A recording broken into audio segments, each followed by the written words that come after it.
Hello. So, I'm just gonna do like a double guide on both of the new characters, Undertaker and Scholar. So, also don't mind my mouse clicking in the background if you can end up hearing that. Real quick, I'm just gonna give her something real quick. Right, there. This is just gonna be for a later test, but let me start with her. So, Undertaker's passive is basically anytime that someone in your party uses an ultimate, you can use your ultimate for free right after. And it doesn't affect the normal charge or anything. It outlines your bar in like a purple, so that's how you'll know you'll have it. And you could, for example, have like an Iron Eye use their ultimate, and then you use the free one that you have, and let's say that you had your ultimate already stored up after that, then you could use your ultimate again. I didn't need to move my mouse that much or anything. But that's what her passive does. You can also, if you dodge like a grab attack, it will give it to you as well. Now, her active ability, hold on. Alright, so her active ability is just a general stat buff to yourself. If you press it, just basic, changes your appearance, it gives you, as you can see up in the top, gives you damage resistance and it buffs your attack. Then, um, oh yeah, I should also mention, her hammer comes with Prayerful Strike on it, and she has great scaling in strength and faith. But let me just pull this guy up real quick. So, oh, actually, let me bring this down to level 1. So this would just be like base character stuff. Basic attack, two-handing this weapon does 55. And then if you use your basic buff, did 61. And it also gives you a bunch of poise, because as you can see, I kind of just ate those attacks without getting staggered. And let me just give this a minute to charge back up. And there. So you can also hold it down, and if you have your ultimate all the way, then you can use basically the wilder passive to dodge an attack that would normally hurt you, or at least kill you. It gives you really quick movement speed, and as you can see, it had like a ton of buffs up at the top. It basically is an even better version of the normal buff, but it does take your ultimate. So, speaking of her ultimate, I'll go all the way back here. It's incredibly long range. You basically turn yourself into a missile. In fact, I might even be able to hit a bird out there. I did. I, in fact, did hit the bird. But yeah, you turn yourself into a missile and then you spike the enemy. It has pretty decent stagger.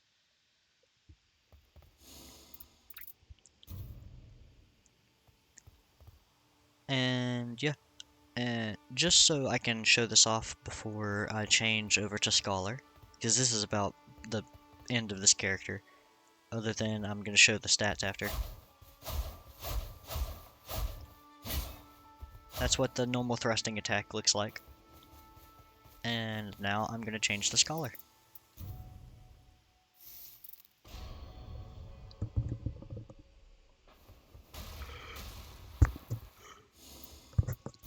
Alright, so this obviously is not the normal skin for Scholar, but I have a relic on him that makes him start with fire pots. So, let me talk about that.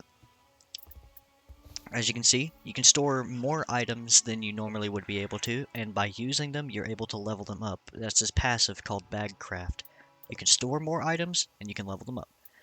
Each item has its own category, of course, so if I throw a fire pot, it's not going to level up my warming stone. I'd have to use the warming stone to do that. For I don't know exactly for any of the other stuff, but for the weapon versions specifically, you can't just use it, you have to hit the enemy with it. So you go up to 3 levels, and at level 3 it changes it to do something better. I'm not sure for like normal throwing weapons, but for pots, like for the fire pot for example, if I just like throw it now, it just does the little fire boom. But if I throw it at this guy, and I do that twice, brings it up to level 2. And then from level 2, you then have to throw it 4 times. So let me just grab a few pots here that you might see. So there's some lightning pots, a freezing pot, I'll grab a volcano pot. So, you know, your basic pots. Lightning pot does that. Freezing pot does that. And volcano pot is basically a freezing pot but fire. You know, very simple. But if I go and hopefully this will work.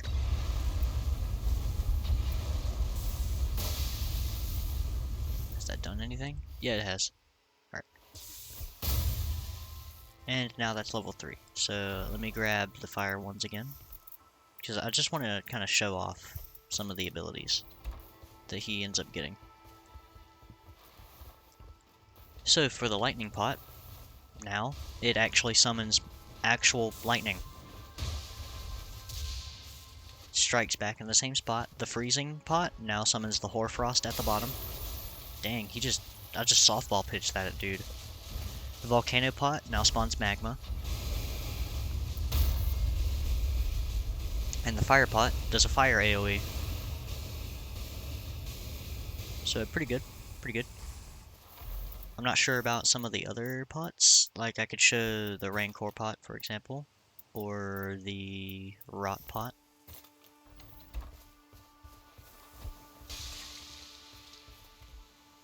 I'm guessing this is just a bigger cloud or something, or maybe it doesn't do anything if you don't hit an enemy first. Oh, it gave him rot and poison. Okay. I'm not sure if that's normal or not. Here's a rancor pot. Big ghost flame explosion with a bunch of the rancor dudes. You know, very simple. Anyways, on to his active ability. For me, this is pressing E on my keyboard. Or, I actually don't know what it would be on controller, but if you played the game, you should be able to figure it out. It makes a real big lens on your screen, and anything that is within a certain view of it will be tagged. As you can see, it has to be pretty much within the circle. So, there's multiple stages to it. As you can see, this is the final stage. You can start it from here. You can start it from the very beginning, which is a level 1, and then it turns from dark red to a light red, which you see now, and then the final stage is whenever it's fully circled. If you press what would be Q for me, and I guess the Ash of War button for controllers, it debuffs them.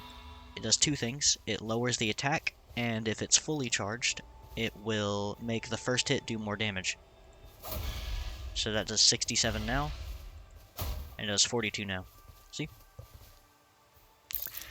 Second thing you can do. Actually, it'd be better to show it against this guy. So the second thing you can do, of course, how fast this charges up varies with it differs with your distance. So that's what that does. You give yourself a buff, and you place a bubble around yourself that only lasts for like a second and a half, if even. And if anything hits it during that time, it will retaliate and do a fair bit of stagger and damage. So it did 300 outright damage at just level 1. And I'll go ahead and see if that changes between levels. So let's see level 15.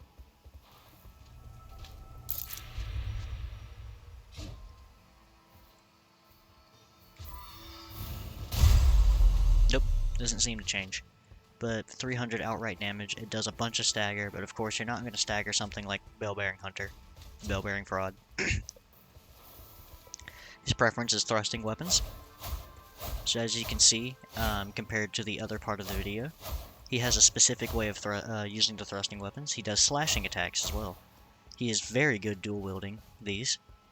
And now for his ultimate, just to explain what it does first.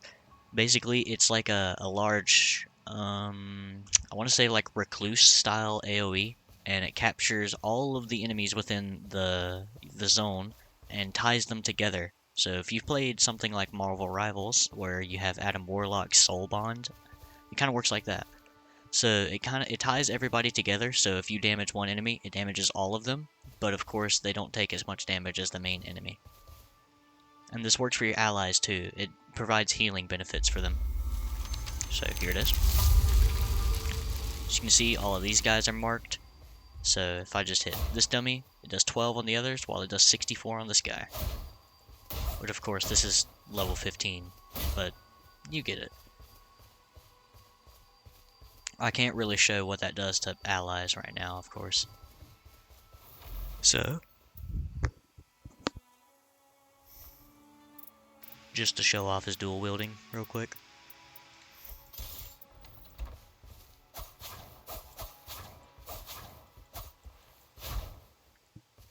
Very good with thrusting weapons. I don't know how he is with, like, heavy thrusting weapons. I typically prefer to just use normal stabby rapiers and stuff. Now I'm gonna show off... Oop, there we go. I'm gonna show off their scaling. So first, Undertaker. She has B in HP, C in stamina and FP. She has A scaling in strength, but D in dexterity, so she's heavily strength focused. So pick up big weapons, basically. She can do faith casting. She has C in arcane, so she can proc a little bit. And then she's D in dexterity or intelligence. So basic magic, not very good, but like Erd Tree magic, I believe. Faith scaling stuff, pretty good. Now Scholar. He has B in FP and HP, as well as stamina.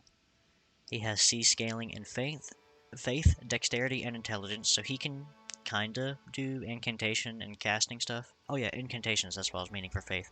But he's great in arcane. So, let's see, I'm gonna just compare, yeah, Executor, for example, has S scaling in arcane, but I think his number might be lower, like the actual number itself might be lower than the Scholars. This guy procs like no tomorrow, it's crazy. He has D in strength. As you can see, he's very, very weak, frail man.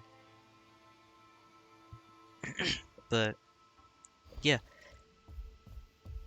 He's a very, very interesting character. Both of them are pretty good. I'd say Undertaker is, like, actually phenomenal. Probably one of the best characters that we've ever seen, considering that she can just ult, like, all the time. Her ult charge is relatively slow by itself, though. And I'm not sure about the Scholar's ult, but it seems to come relatively quickly. Oh, and of course, if you didn't notice whenever I showed it before, when you use your Analyze ability, and you either buff yourself or debuff enemies and stuff like that, it will take it away. So it's not like how Recluse's skill is, where you have to, or you can just like always use it, basically. So, there you go.